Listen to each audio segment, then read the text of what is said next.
So, hi guys, this is Florenda's Vlog and welcome to my channel.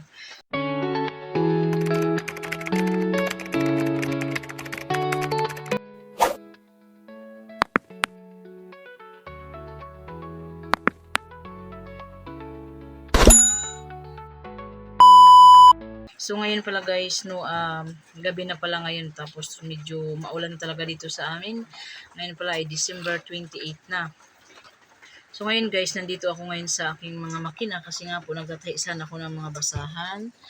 Ayan guys, ayan o, nandito ako sa kabilang bahay, wala po ako sa tindahan. Kasi nga po nagtahi ako ng mga basahang bilog at doormat. So ngayon po guys, ang nangyari ay nasira po ang aking makina. Yung andar niya paatras. So simula may makina ako guys, hindi ko pa to napaayos sa mga mekaniko. Ginawa ko lang po, pinapanood ko sa YouTube kung paano ko siya ayusin. So ngayon, naayos ko naman. At ito ngayon guys, namumroblema ako nito kung paano kasi nga po paandar yung tahi ng aking makina. So pinanood ko sa YouTube kung paano ayusin. So itatry natin kung talagang maayos ko ba ito ngayon. Pero bago ko aayusin, ipapakita ko muna sa inyo kung ano ang itsura ng andar ng makina ko. So ito na guys, no, aapakan ko na siya. Ako lang din ang nagbibideo guys. So ang gagawin ko, ano ko to, iurong-urong natin ng kunti, ganyan. Yan siya. So, apakan ko na siya guys, apakan ko na. Imbis ang takbo niya ipaharap. Yan guys, paatras po siya. Oh, ayan guys, kung napapansin nyo yung tela. Yan.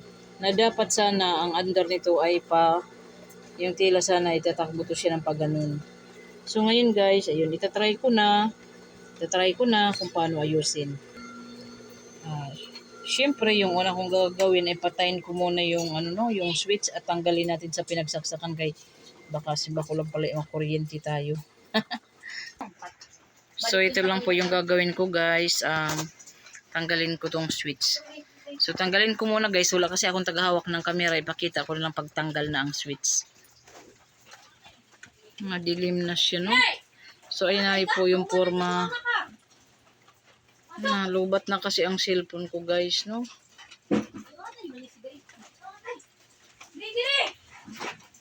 Ayan na yung forma guys. Itim yung sa taas.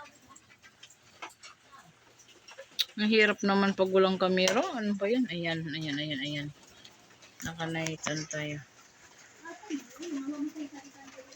Ayan, itim ang nasa taas. Puti ang nasa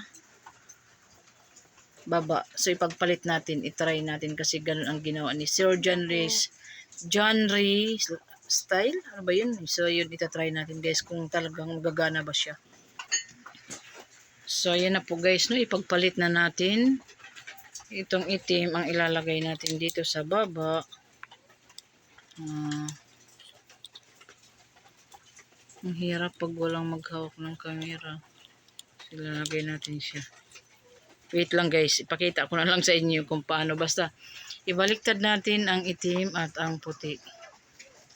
Ibaliktad ko yan. Itutornilyo ko lang yan. So ayan guys, no, nabaliktad ko na. Itatry natin patakbuhin ngayon kung gagana ba. Baka umusok to bigla. Baka imbis nagagana, uusok siya. So ngayon itatry natin. So ayun guys, nabalik na natin ang switch. So itatry natin kung ano mangyayari. Yan, umandar na siya. So ngayon, itry na nating apakan ang ating makina. Kung anong resulta, paatras pa ba siya or pabalik na. Sabi siguro ng makina, napapagod na ako amo, ipahinga mo naman ako. Hindi naman ako pang basahan, pang tela naman ako naman ipis, ba't makuti na ito yan. So ito na guys, no, yan. Ganun pa rin. Ano ba to? Anong gagawin ko nito? Sabi ni John Ray style, doon lang sa ano. Ganun pa rin siya guys. Hindi pa rin siya nagbago.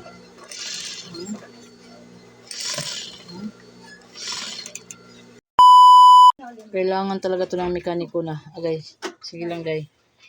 Magtatawag na tayo ng mekaniko nito. Magbabayad ako ng 850. Sobrang mahal.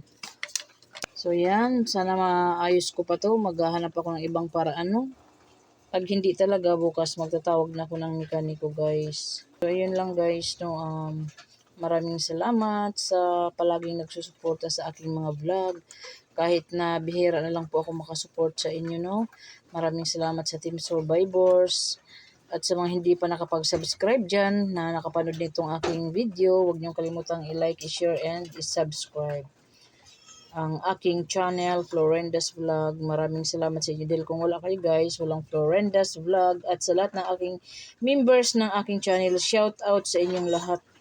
Ayan na guys, thank you for watching. Bye-bye. Ayan guys, no, welcome back to my channel. So, kung naririnig nyo guys, umandar yung aking makina. Kasi kanina yung sa kay genre style, ano siya, hindi ko nakuha guys yung under ng aking makina. Ngayon na nanood naman ako kay tips ni brother. So, yung mga single sewing machine pala, may tatlong klase guys. So, doon ko sa kanya napanood. Basta hindi ko na-explain sa'yo kung ano.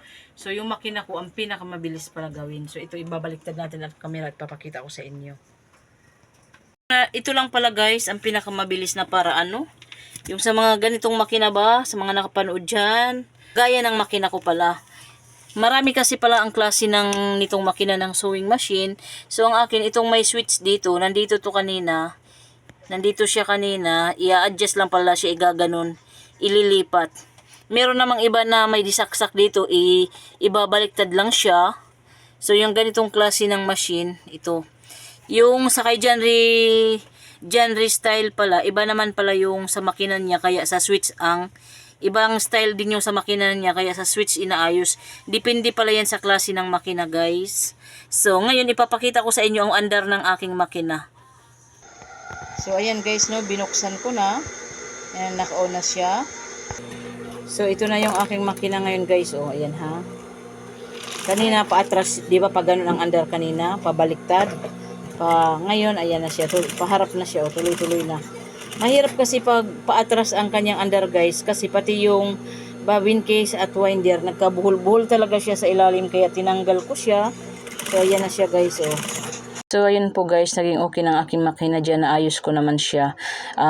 Sa YouTube ko lang talaga pinapanood. Pag nagka-trouble ang aking sewing machine guys, sa YouTube lang ako nanonood kasi mahirap na sa tuwing may trouble panay tawag ng mekaniko. Ang mahal po ng bayad ng mekaniko ngayon guys, 850. Kaya kailangan pag may sariling makina, medyo may alam ka rin sa pag-repair. So ayan, continue na po yung aking pananahi. By Monday pa ako makapanahi nito guys ng mga doormat kasi may order sa akin. So ayun lang guys, thank you for watching.